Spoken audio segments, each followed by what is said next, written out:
মধ্যপ্রাচ্যের চলমান যুদ্ধে জ্বালানি অবকাঠামোতে পাল্টাপাল্টি হামলা যুদ্ধ পরিস্থিতিকে নতুন মাত্রায় নিয়ে গেছে। বিশেষ করে গ্যাস ক্ষেত্রগুলোতে সরাসরি আঘাতকে বড় ধরনের উত্তেজনা বৃদ্ধি হিসেবে দেখা হচ্ছে। এতে দীর্ঘমেয়াদে বৈশ্বিক জ্বালানি সরবরাহ ও অর্থনীতিতে প্রভাব পড়ার আশঙ্কা করছেন বিশ্লেষকরা। ঢালাইয়ের সেরা প্রিমিয়ার সিমেন্ট। ইরান যুদ্ধে সম্প্রতি তেল গ্যাস উৎপাদনের স্থাপনাগুলো লক্ষ্যবস্তুতে পরিণত হয়েছে, যাতে ৩ সপ্তাহ ধরে চলা যুদ্ধ নিয়েছে নতুন মোড়। ফলে জ্বালানি তেলের সংকট ও দাম বৃদ্ধিতে অস্থিতিশীল বৈশ্বিক অর্থনীতির আরও অবনতির শঙ্কা করছেন বিশেষজ্ঞরা। গত মঙ্গলবার ইরানের ড্রোন হামলায় সংযুক্ত আরব আমিরাতের শাহ গ্যাস ক্ষেত্রে উৎপাদন কার্যক্রম স্থগিত হয়ে যায়। এই ক্ষেত্রটি প্রতিদিন প্রায় ১.28 বিলিয়ন ঘনফুট গ্যাস উৎপাদন করতে পারে। আমিরাতের মোট গ্যাস সরবরাহের প্রায় ২০% যোগান দেয় এটি।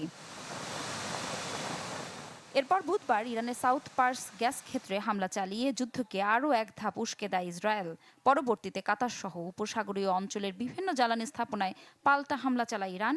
কাতারের রাস লাফান এলএনজি স্থাপনায় চালানো হামলায় হয় ব্যাপক ক্ষয়ক্ষতি।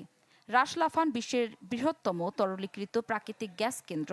ফলে সেখানে হামলার পর ইউরোপে গ্যাসের দাম প্রায় ৩৫% বেড়ে যায়।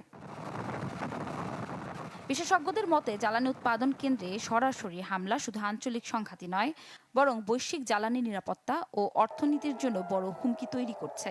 কেউ কেউ বলছেন এসব হামলার অর্থনৈতিক প্রভাবের ঘানি বিশ্বকে টানতে হতে পারে বহু বছর, কারণ জ্বালানি স্থাপনায় হামলা হলে তা দ্রুত মেরামত করা কঠিন। আন্তর্জাতিক জ্বালানি সংস্থার প্রধান ফাতি বিরল দিয়েছেন উদ্বেগজনক খবর। জানান, উপসাগরীয় অঞ্চল থেকে তেল ও গ্যাস সরবরাহ ফের স্বাভাবিক হতে সময় লেগে যেতে পারে ৬ মাস। এরই মধ্যে জ্বালানি সরবরাহে বিঘ্নের আশঙ্কায় বিশ্ববাজারে তেলের দাম বেড়ে গেছে। ইউক্রেন যুদ্ধের ফলে ২০২২ সালের পর যুক্তরাষ্ট্রে ডিজেলের দাম বেড়ে প্রথমবার গ্যালন প্রতি $৫ বেশি হয়েছে।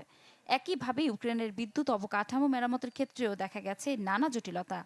এছাড়া ২০০৩ সালে ইরাক যুদ্ধের পর বিপুল অর্থ ব্যয় করেও তেল উৎপাদন স্বাভাবিক অবস্থায় ফিরাতে ২ বছরের বেশি সময় লেগেছিল। মধ্যপ্রাচ্যে জ্বালানি স্থাপনায় এই হামলা শুধু আঞ্চলিক উত্তেজনাই বাড়াচ্ছে না, বরং বিশ্ব অর্থনীতি ও জ্বালানি বাজারেও দীর্ঘমেয়াদী অনিশ্চয়তা তৈরি করছে। ইফশিতা জামান, চ্যানেল 24।